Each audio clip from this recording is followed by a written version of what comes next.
खुलुमबाय बेयो बड'लेण्ड इंखं टेलिभिजन दिनै 5 आगस्ट 2022 शुक्रबार खालि सानसेनि बरादखौ नोंथांमोननि खाथियाव लाबोदों आं सदानन्द दैमारिया।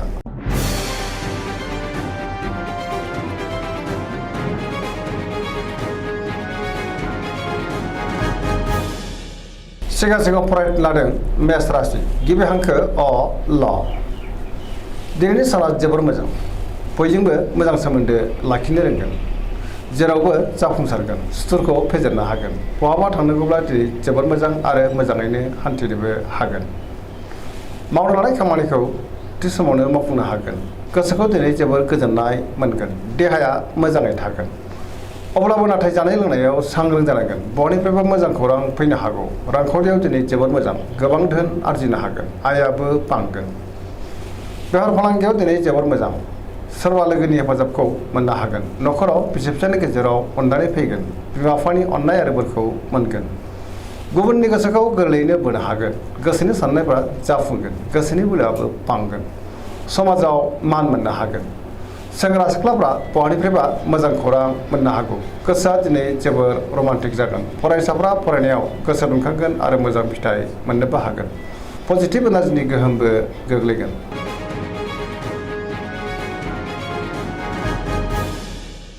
वृष राशि गिबि हांखो इ उ ब। दिनैनि साना जोबोर मोजां, गोसोखौ दिनै जोबोर गोजोननाय मोनगोन, गोसोनि बोलोआ बांगोन, मावनो लानाय खामानिखौ गोरलैयैनो मावफुंनो हागोन। सिगांनि बबेबा जेंनाया दिनै गोरलैयैनो सुस्रांजानो हागौ, माबा मोनसे मोजां खौरां फैनोबो हागौ, गियानाबो बांगोन, समाजाव दिनै मान मोनगोन, रांखावरियाव जोबोर मोजां, गोबां धोन आरजिनोबो हागोन। बेफार फालांगियाव दिनै जोबोर मोजां मुलाम्फा मोनगोन, आयाबो बांगोन। न'खराव बिसि फिसायनि गेजेराव अनलायनाय फैगोन, बिदा फंबायजों मोजां सोमोन्दो थागोन, देहाया मोजाङैनो थागोन, गुबुननि हेफाजाबखौबो थोजासे मोनगोन। जायखि खामानि मावा मानो मोनफ्रोमबो खामानिखौनो दिनै गोरलैयैनो मावफुंलांनो हागोन। लोगोफोरनि अनसायनाय मोनगोन, गोसोनि साननायफ्रा मोगथाङाव जाफुंगोन, पजिटिभ एनार्जिनि गोहोम गोग्लैगोन।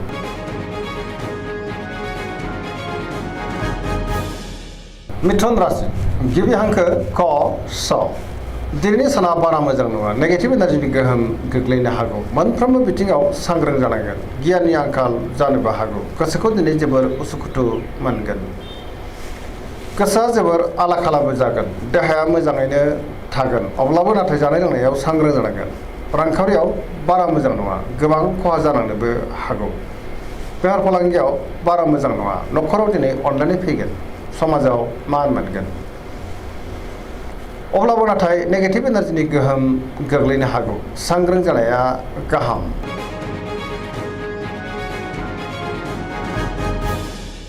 कर्कट राशि गिबि हांखो ड ह। दिनैनि साना जोबोर मोजां, गोसोखौ दिनै जोबोर गोजोननाय मोनगोन, बहाबा हान्थिनो एबा दावबायनो खाबु मोनगोन। सोरबा लोगोजों बाख्नाय जानोबो हागौ, गोसोनि साननायफ्रा जाफुंगोन, गोसोआव पजिटिभ साननाय फैगोन, गोथों आरो गोग्गो साननो रोंगोन, गियाननि आंखाल जानाय नङा, मावनो लानाय खामानिखौ थि समावनो आरो गोरलैयैनो मावफुंनोबो हागोन। रांखावरियाव दिनै जोबोर मोजां, बेफार फालांगियाव दिनै जोबोर मोजां मुलाम्फा मोनगोन। न'खराव बिसि फिसायनि गेजेराव अनलायनाय फैगोन, समाजाव लोगो लेवा बांगोन, देहायाबो दिनै मोजाङैनो थागोन, गुबुननि हेफाजाबखौ मोनगोन, सोरनिबा अनसायनाय मोननो हागौ, समाजाव बयजोंबो मान होजागोन। फरायसाफ्रा दिनै फरायनायाव गोसो दुंखांगोन आरो मोजां फिथाइ मोनगोन, गुबुनजों मोजां सोमोन्दो लाखिनोबो रोंगोन।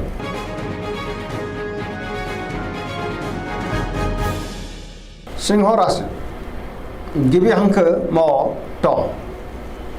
दिनैनि साना जोबोर मोजां, गोसोआव पजिटिभ साननाय फैगोन, गोथों आरो गोग्गो साननो रोंगोन, गियाननि आंखाल जानाय नङा, मावनो लानाय खामानिखौ थि समावनो आरो गोरलैयैनो मावफुंनोबो हागोन। सोरबा लोगोनिफ्राय हेफाजाब मोननो हागौ, लोगो लेवायाबो बांगोन, बहाबा हान्थिनो एबा दावबायहैनो खाबु मोननो हागौ। रांखावरियाव दिनै जोबोर मोजां, नाथाय अब्लाबो खरसायाबो बांगोन, मोननो गोनांखौ मोननो हागोन। बेफार फालांगियाव मोजां मुलाम्फा मोनगोन, गोसोनि साननायखौ दिनै गुबुननो फोरमायनो हागोन। न'खराव बिसि फिसायनि गेजेराव अनलायनाय फैगोन, समाजाव मान मोनगोन, गुबुननि गोसोखौ दिनै गोरलैयैनो बोनो हागोन आरो बयनिबो अननाय आरो सिबिनायखौ मोनगोन। देहाया दिनै मोजाङैनो थागोन, बयजोंबो अनजासो गारगोन, गुबुननि थाखाय गोबां मोजां खामानि मावनानै होनोबो हागोन गोसोआबो दिनै जोबोर खुसि जागोन।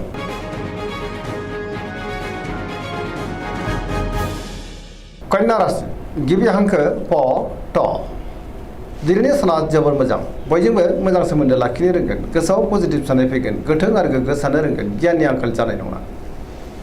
रांखावरियाव दिनै जोबोर मोजां अब्लाबो नाथाय खरसाया बांगोन बेफार फालांगियाव दिनै जोबोर मोजां मुलाम्फा मोननो हागोन देहाया मोजाङै थागोन गोबां मुंदांखा सुबुंजों लोगो मोनज्लायनो हागौ न'खराव बिसि फिसायनि गेजेराव अनलायनाय फैगोन बिमा बिफानि अननाय आरो बोरखौ मोननो हागोन गोबां खामानियाव मुखुब थागोन आरो सोरजोंबा बाख्नाय जानोबो हागौ गोसोआ दिनै जोबोर गोजोनगोन पजिटिभ एनार्जिनि गोहोमबो गोग्लैगोन लाइमोनफोरनि गोसोआ जोबोर खुसि जागोन आरो रमान्टिकबो जागोन।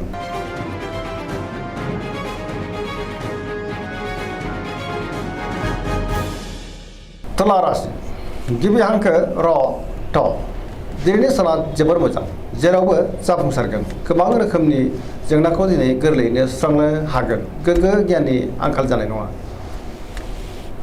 गोसोनि बोलोआ बांगोन गोसोनि साननायफ्राबो जाफुंगोन मावनो लानाय खामानिखौ थि समावनो मावफुंनो हागोन देहाया मोजाङैनो थागोन रांखावरियाव जोबोर मोजां मोननो गोनांखौ मोननो हागोन न'खराव बिसि फिसायनि गेजेराव अनलायनाय फैगोन बिदा फंबायजों मोजां सोमोन्दो थागोन समाजावबो मान मोनगोन बेफार फालांगियाव दिनै जोबोर मोजां मुलाम्फा मोनगोन गुबुननि गोसोखौ बोनो हागोन लोगोफोरनि हेफाजाबखौबो मोनगोन गोदान थांखि लानो रोंगोन सेंग्रा सिख्लाफ्रा जोबोर रमान्टिक जागोन आरो गावबा गावनि गोसोनि साननायखौ फोरमायलायनोबो हागोन पजिटिभ एनार्जिनि गोहोम गोग्लैगोन।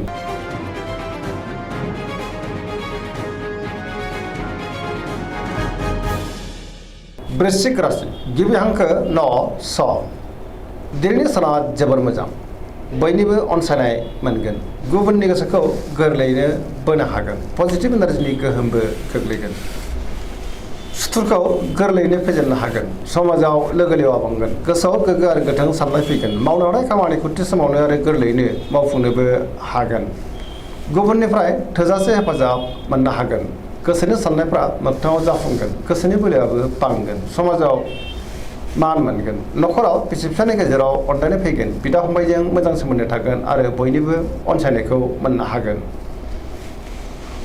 बेफार फालांगियाव दिनै जोबोर मोजां देहाया दिनै मोजाङैनो थागोन गुबुननि हेफाजाब मोनगोन फरायसाफ्रा दिनै फरायनायाव गोसो दुंखांगोन लाइमोनफोरा जोबोर खुसि जागोन आरो गोसोनि साननायखौ फोरमायलायनोबो हागोन।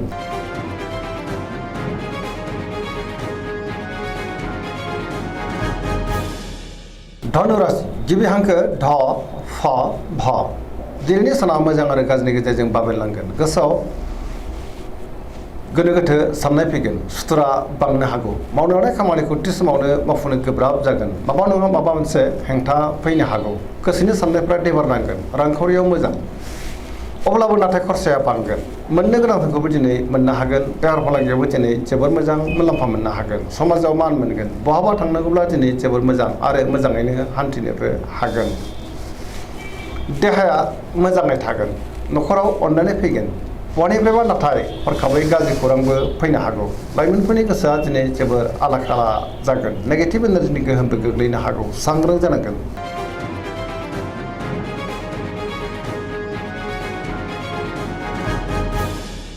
मकर राशि गिबि हांखो ख ज दिनैनि साना बारा मोजां नङा गोसोनि साननाया देबार नांगोन मावनो लानाय खामानिखौ मावफुंनो गोब्राब जागोन रांखावरियाव मोजां नाथाय अब्लाबो खरसाया बांगोन बेफार फालांगियाव मोजां होनजायो गोबां मुलाम्फा मोननो हागोन गुबुनजों मोजां सोमोन्दो लाखिनोबो रोंगोन गोदान खामानियाव आखाइ होजेननो हागोन बहानिफ्रायबा मोजां खौरां फैनो हागौ न'खराव दिनै अनलायनाय फैगोन बिदा फंबायनिफ्राय थोजासे हेफाजाब मोनगोन आरो बयजोंबो गोरोबनो रोंगोन सेंग्रा सिख्लाफ्रा गावबा गावनि गोसोनि साननायखौ फोरमायलायनो हागोन फरायसाफ्राबो दिनै फरायनायाव गोसो दुंखांगोन आरो मोजां फिथाइ मोननोबो हागोन।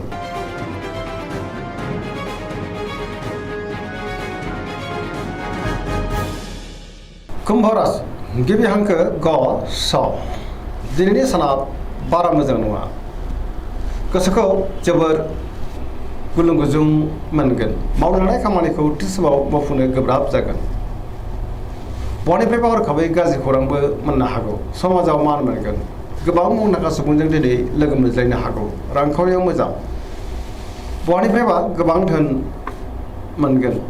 बेफार फालांगियावबो दिनै मोजां होनजायो। देहाया बारा मोजां थानाय नङा। जानाय लोंनायाव सांग्रां जानांगोन। गोबां रोखोमनि देहायारि जेंनाजों मोगा मोगि जानांनो हागौ। न'खराव अनलायनाय फैगोन। गुबुननि हेफाजाबखौबो मोनगोन। बिमा बिफानि अननाय आरो बोरखौ मोननो हागोन। बहाबा दावबायहैनो एबा हान्थिनो खाबु मोननो हागौ। अब्लाबो नाथाय नेगेटिभ एनार्जिनि गोहोम गोग्लैगोन। सांग्रां जानाया गाहाम।